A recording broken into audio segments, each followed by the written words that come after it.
വീണ്ടും revel today മീഡിയയിലേക്ക് എല്ലാവരെയും സ്വാഗതം ചെയ്യുന്നു. കർത്താവിന് അസാധ്യമായിട്ടൊന്നുമില്ല.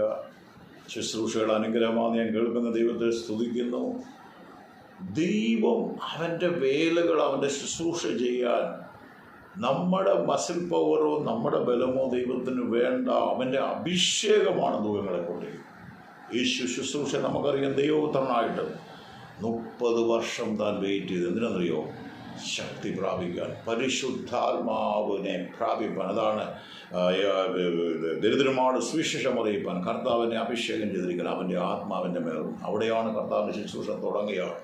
ശിഷ്യന്മാരോട് പറഞ്ഞ് പെട്ടെന്ന് തൊപ്പിയൊക്കെ വെച്ച് പെട്ടെന്ന് ഓടാൻ ശിഷ്യന്മാർ റെഡിയായിരുന്നു. ഉയരത്തിൽ നിന്ന് ശക്തി ലഭിക്കാതെ.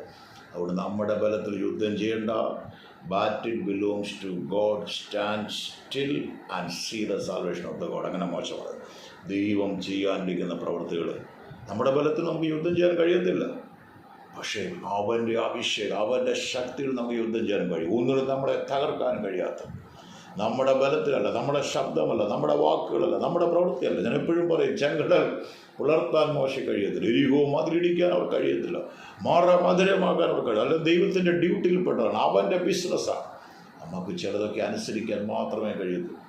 ചില ഘട്ടങ്ങളിൽ നമുക്ക് വക്കോളം നിറയ്ക്കാൻ മാത്രമേ കഴിയത്തുള്ളൂ.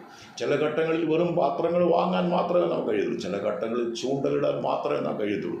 ചില ഘട്ടങ്ങളിൽ രാത്രി മുഴുവൻ അധ്വാനിച്ച അനുഭവമാണെങ്കിലും ചിലപ്പോൾ വലയിടാനേ നമുക്ക് നമ്മളെ കൊണ്ട് കഴിയത്തുള്ളൂ. പ്രവർത്തിക്കുന്ന ദൈവം അനുസരിക്കാൻ തയ്യാറായാൽ ഈ ദൈവത്തിന് അത്ഭുതം ചെയ്യാൻ കഴിയും. നമ്മൾ ചെയ്യണം. നമ്മൾ ചെയ്യേണ്ട കാര്യങ്ങൾ വേദപുസ്തകത്തിൻ്റെ അളവ് പറഞ്ഞാൽ വക്കോളമുള്ള ലെവലിലേക്ക് നാം വിശ്വാസം ഉയർത്തിക്കോണം. കർത്താവ് ഞാൻ ചെയ്യേണ്ടത് ചെയ്തു, നീ ചെയ്യണം.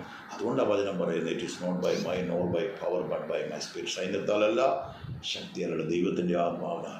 ദൈവത്തിൻ്റെ ആത്മാവിനാൽ, നമ്മുടെ ബുദ്ധിയല്ല, നമ്മുടെ ശക്തിയല്ല. നാം ഏൽപ്പിക്കണം. നാം പ്രാർത്ഥനയോടെ ഏൽപ്പിക്കണം. നാം വിശ്വാസത്തോടെ ഏൽപ്പിക്കണം. നാം ഉപവാസത്തോടുകൂടെ, നാം വെളിപ്പാടോടുകൂടെ നാം ചെയ്യുമ്പോൾ ബാക്കി മണ്ഡലങ്ങളിൽ അവൻ്റെ അദൃശ്യകരങ്ങൾ, അദൃശ്യ മണ്ഡലങ്ങളിൽ നമുക്ക് ചിന്തിക്കാൻ പോലും കഴിയാതെ. അതുകൊണ്ടാണ് പൗലോസ് പറയുന്നത്, എന്നാൽ നാം ചോദിക്കുന്നതിലും നനയ്ക്കുന്നതിലും അത്യന്തം പരമായി നമ്മിൽ വ്യാപരിക്കുന്ന ശക്തിയാൽ കഴിയുന്നവൻ ദൈവത്തിന് കഴിയും. അതുകൊണ്ട് ഇന്ന് പകൽ അവൻ്റെ അഭിഷേകം നിനക്ക് വേണ്ടി പ്രവർത്തിക്കട്ടെ. അവൻ്റെ ശക്തി ദൈവകരങ്ങളിൽ കൊടുത്തിട്ട് നീ വെയിറ്റ് ചെയ്തു. ആ പ്രാർത്ഥിക്കുന്ന വിഷയത്തിന്, ആ കരയുന്ന വിഷയത്തിന് ദൈവത്തിൽ വെച്ചിരിക്കുന്നത് ദൈവം ഒരു മറുപടി തരാമ്പോൾ, ദൈവം മാനിക്കും, ഉയർത്തും. ഇത് അനുഗ്രഹമാണെങ്കിൽ ഷെയർ ചെയ്യാൻ ശ്രമം മറക്കരുത്. ദൈവം അനുഗ്രഹിക്കട്ടെ.